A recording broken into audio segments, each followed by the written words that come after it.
మన విమోచన క్రయధనముగా తను తాను అప్పగించుకున్న యేసుక్రీస్తు ప్రభు నామంలో మీ అందరికీ నా హృదయపూర్వక శుభములు. ఈ రోజు మన ధ్యానం మార్కు సువార్త 9వ అధ్యాయం 14 నుంచి 29 వచనాల వరకు.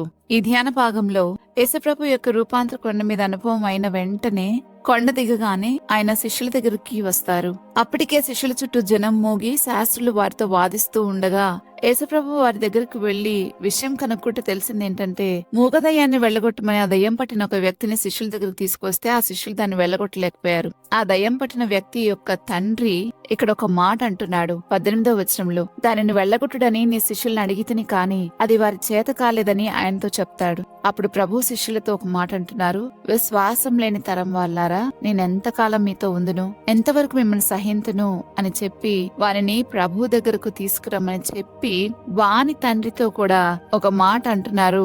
అది మనమందరము చాలా విరివిగా వాడే మాటే. 23వ వచనంలో ఆ మాటను చూస్తాం, నమ్ముట నీ వలనైతే నమ్మవానికి సమస్తము సాధ్యమే అని. ఈ మాట ఎందుకంటారు అనంటే, ఆ తండ్రి ఇలా అడుగుతాడు ప్రభుని, ఏమైనా నీ వలనైతే మా మీద కనికరపడి మాకు సహాయం చేయమని. అందుకు ప్రభు అంటారు, నమ్ముట నీ వలనైతే నమ్మవానికి సమస్తము సాధ్యమేనని. ఈ మాట చెప్పి వాని కుమారులో నుండి దయ్యాన్ని వెళ్లగొట్టగానే వెళ్ళిపోతుంది. అప్పుడు అతడు చచ్చిన వాని వల్లే పడి ఉన్నాడని వాక్యంలో మనం చూస్తాం. అనుకుంటారు అతడు చనిపోయాడు అని. యేసయ్య మా చేయి పట్టి వాని లేవనెత్తగా వాడు నిలబడే 7వ వచనంలో మనం చూస్తాం. ఇది మన ప్రభు యొక్క గొప్ప గుణం.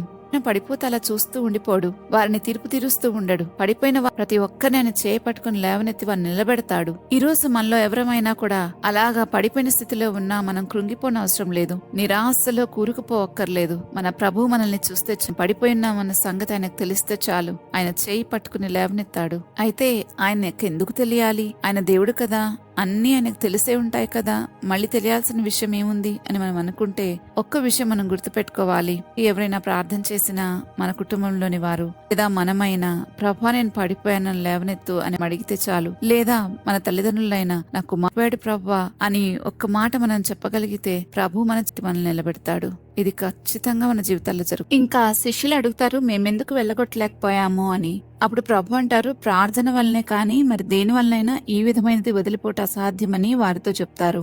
అయితే అక్కడ ప్రార్థన వల్లనే అని రాసిన చోట ఫుట్ నోట్స్ లో ఉపవాస ప్రార్థన వల్లనే అని ఉంటుంది. సో ఉపవాస ప్రార్థన వల్లనే గాని మరి దేని వల్లనైనా ఈ విధమైనది వదిలిపోట సాధ్యమని వారితో చెప్తారు. ఈ ధ్యానంలో మనం గమనించాల్సిన 3 విషయాలున్నాయి. 1, విశ్వాసం లేని తరం వాళ్ళరా నేను ఎంతకాలం మీతో ఉందును అని. 2, నమ్ముట నీ వలనైతే నమ్మవానికి సమస్తము సాధ్యమని. 3, ప్రార్థన వల్లనే గాని మరి దేని వలన ఇటువంటిది సాధ్యం కాదు అని. ఈ 3 విషయాలు మనం ఆలోచిస్తే ప్రభువు వారిని విశ్వాసం లేని తరం వాళ్ళని పిలవడానికి కారణం చూస్తే అప్పటికే ప్రభు వారికి దయ్యములను వెళ్ళగొట్టే అధికారం ఇచ్చారు. ఈ విషయాన్ని 6వ అధ్యాయం 7వ వచనంలో మనం చూస్తాం. మార్కు సువార్త 6వ అధ్యాయం 7వ వచనంలో. అయినా వారికి ఇచ్చిన అధికారాన్ని ఉపయోగించుకోలేకపోయారు. అంతకుముందు ఎన్నో దయ్యాలను వాళ్ళు వెళ్ళగొట్టారు, కానీ ఇప్పుడు ఆ వ్యక్తిలోనిది వెళ్ళగొట్టలేకపోయారు. కారణం ఏంటంటే ఆ దయ్యం అతన్ని వదిలినట్లే వదిలి మళ్లీ అతనిలోనికి వస్తుంది. అందుకే యేసుప్రభు వారు ఆ దయ్యాన్ని వెళ్ళగొట్టేటప్పుడు అంటారు, ఇక వానిలోనికి ప్రవేశింపవద్దు అని. ఆ దయ్యం ఎవరిలో అయితే ఉందో వాడిని నాశనం చేయాలని అగ్నిలోనూ నీళ్లలోనూ పడవేస్తుందని మరి అక్కడున్న తన తండ్రి యేసుప్రభుతో మాట్లాడటం మనం చూస్తాం. మరి దయ్యాలు నాశనం చేయడానికే వస్తాయి, వాటికి మంచి చేయటం తెలియదు కదా. కాబట్టి శాశ్వతంగా వారు దాన్ని వెళ్ళగొట్టలేకపోయారు ఆ దయ్యాన్ని. దానికి మేమేం చేయాలి అని అడిగినప్పుడు ప్రభు అన్నారు, ఉపవాస ప్రార్థనతోనే ఇది సాధ్యము అని. ఆ దయ్యానికి ఆజ్ఞాపిస్తే సరిపోలేదు, వారికి ఇవ్వబడిన అధికారంతో వారు ప్రార్థన చేసి మరింత శక్తి ఆ దయ్యాన్ని వెళ్ళగొట్టడానికి వారు కావలసి వచ్చింది. అప్పుడే అది సాధ్యమవుతుంది. కానీ వారికి అలా చేసే విశ్వాసం కనబడలేదు. అందుకే ప్రభు అంటున్నారు వారితో, విశ్వాసం లేని తరం వాళ్ళారా అని. దీన్ని బట్టి మనం అర్థం చేసుకోవాలి, మనలో ఉంచిన విశ్వాసము నెక్స్ట్ మనం ఏం చేయాలి అని మనకు తెలియచేస్తుందని గ్రహించాలి. ఈ సందర్భాన్ని బట్టి మనకు అర్థమవుతుంది, అధికారం ఉన్న వ్యక్తులు కూడా కొన్నిసార్లు వాటిని వెళ్ళగొట్టలేకపోతున్నారు. ఇంకా అధికారం లేని వారు వెళ్ళగొట్టాలని ప్రయత్నిస్తే ఇంకా వారి పరిస్థితి ఎలా ఉంటుందో మనం ఊహించుకోవచ్చు. అయితే మీరు అనుకోవచ్చు, అధికారం తన పిల్లలందరికీ దేవుడిచ్చారు కదా, ఇంకా ప్రత్యేకంగా పొందుకునేది ఏంటి అని. వాగ్దానాలన్నీ మనవే. కాబట్టి మనం దేవుని పనిలో చేయి వేసేటప్పుడు మనం జాగ్రత్తగా ఉండాలి. ఎందుకంటే మానవ మేధస్సుకు అంతుపట్టని ఎన్నో సంగతులు మన చుట్టూ ఉన్నాయి. కాబట్టి ప్రతిదీ ప్రార్థనా పూర్వకంగా దేవుని అధికారానికి లోబడి చేయవలసిందే కానీ ప్రభువు పేరిట ప్రభువుని దాటిపోయి ఏ పని చేసినా అది మనకు ఆశీర్వాదానికి కారణం కాదు. అథారిటీ ఉన్నవారు కూడా కొన్ని విషయాలను వెంటనే కంట్రోల్ చేయలేకపోతారు. ఎందుకంటే ఆ పని చాలా సున్నితమైనది అయి ఉండవచ్చు, ప్రమాదకరమైనది అయి ఉండవచ్చు, దేవుని లోతైన ఆధీనంలో ఉండి ఉండవచ్చు. సో ఆయన అధికారం క్రింద ఉన్న వాటిని మనకు అధికారం ఇచ్చారు కదా అని ఎలా పడితే చేస్తే నిజంగా మనం నష్టపోతాం. అటువంటి పనులను అధికారం లేకుండా, ఆధ్యాత్మిక స్థితి లేకుండా, దేవుణ్ణి ముందుగా అడగకుండా అటెంప్ట్ చేస్తే, అంటే ప్రయత్నం చేస్తే అది చాలా ప్రమాదకరంగా మారుతుందనేది మనం గ్రహించాలి. దేవుడు మనకు అధికారాన్ని ఇచ్చాక కూడా ఆయన చిత్తానికి, ఆయన నడిపింపుకు లోబడి పనిచేసినప్పుడు మాత్రమే మనం ఆ కార్యాలలో ఫలాన్ని చూడగలుగుతాం. ఇది మర్చిపోతారు చాలా మంది.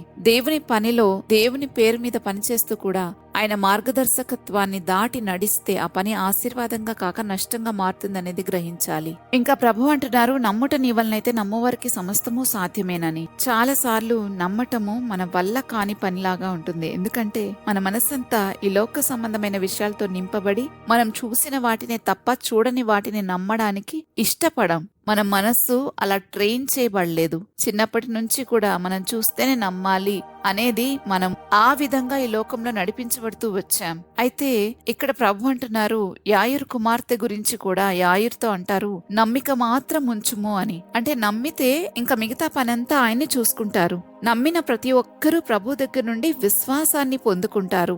ఇది మనం గమనించాలి. నమ్మిన ప్రతి వారికి మొట్టమొదటగా విశ్వాసం అనేది వరంగా ఇవ్వబడుతుంది. ఆ తర్వాత ఆ విశ్వాసాన్ని డెవలప్ చేసుకునే బాధ్యత మనది. అందుకే ప్రభు అంటారు, నువ్వు నమ్మితే నా మహిమను చూస్తావు అని. ఆ మహిమ ఈ విశ్వాసమే. విశ్వాసం లేకుండా దేవునికి ఇష్టలై ఉండుట అసాధ్యము అని మనకు తెలుసు కదా. సో మనం విశ్వాసం కలిగి ఉన్నాము అని అంటే అది దేవుని దగ్గర నుంచి వచ్చిందే. విశ్వాసంకు కర్త, దాన్ని కొనసాగించువాడు యేసు ప్రభువే. ఒకవేళ మనం నమ్మలేకపోతూ ఉంటే మనం అర్థం చేసుకోవాలి, నమ్మలేకపోవడానికి కారణాలేంటి అని వాక్యం సెలవిస్తుందో ఒక్కసారి మనం చూస్తే మనకు తెలుస్తుంది మనం ఎందుకు నమ్మలేకపోయామనేది. మొట్టమొదటిగా దుర్నీతిని ప్రేమించేవారు సత్యాన్ని అడ్డగిస్తారు అని రోమీయులకు రాసిన పత్రిక 1వ అధ్యాయం 18వ వచనంలో మనం చూస్తాం. వారు సత్యాన్ని ప్రేమించలేరు, ఎందుకంటే దుర్నీతిని ప్రేమిస్తున్నారు కాబట్టి. 2, అజ్ఞానము మనుషుల హృదయాన్ని కఠినపరిచి దేవుని వలన కలుగు జీవంలో నుంచి మనల్ని వేరు చేసేస్తుంది. ఈ విషయాన్ని ఎఫెసీయులకు రాసిన పత్రిక 4వ అధ్యాయం 18వ వచనంలో మనం చూస్తాం. 3, యుగ సంబంధమైన దేవత ఎవరి నేత్రాలకైతే గుడితనం కలిగిస్తుందో వారు నమ్మలేరు. ఈ విషయాన్ని కొరింథీయులకు రాసిన మొదటి పత్రిక 4:4లో మనం చదవగలం. మనలోని అపనమ్మికను ప్రభు తీసివేయగలరు. ఒకవేళ మనం ప్రార్థించి ప్రభువుని అడిగితే తప్పకుండా మనలో నమ్మనీయకుండా అడ్డుపడే వాటిని ఆయన తీసివేయగలడు. కానీ మనము వాటిని ప్రభు సన్నిధిలో ఒప్పుకోవాలి, అడగాలి. అప్పుడు నమ్మటం మన వల్ల అవుతుంది. అప్పుడు మనకు కూడా అన్నీ సాధ్యమవుతాయి. ముఖ్యంగా దేవుని చిత్తాన్ని చేయడానికి సాధ్యపడుతుంది. మరి మనం ప్రభు మాటను నమ్మగలిగేలాగా ప్రార్థించుకుందామా?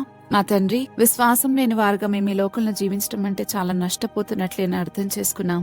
అయితే నమ్మకం మాలో కలిగే విధంగా మాలో ఏవైతే అడ్డుపడుతున్నాయో మేము నమ్మడానికి అటు వాటన్నిటిని మాలోంచి తీసివేయమని ప్రార్థిస్తున్నాం. మాలో ఎంత మాత్రమో అపనమ్మిక లేకుండా మాకు సహాయం చేయండి. మీరిచ్చే విశ్వాసాన్ని దినదినము వృద్ధి చేసుకునే పరిస్థితిని మాకు దయచేయండి.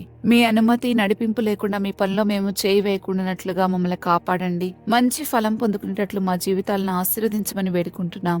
మీకు విసుగు తెప్పించే వారిగా కాకుండా మీ చిత్తము చేసి మిమ్మల్ని సంతోషపెట్టే వారిగా మమ్మల్ని దీవించమని యేసుక్రీస్తు ప్రభు నామంలో అడిగి వేడుకుంటున్నాము తండ్రి. ఆమెన్. రేపటి ధ్యానంలో మరలా తిరిగి కలుద్దాం. అంతవరకు దేవుని కృప మనందరికీ తోడైనను గాక. ఆమెన్.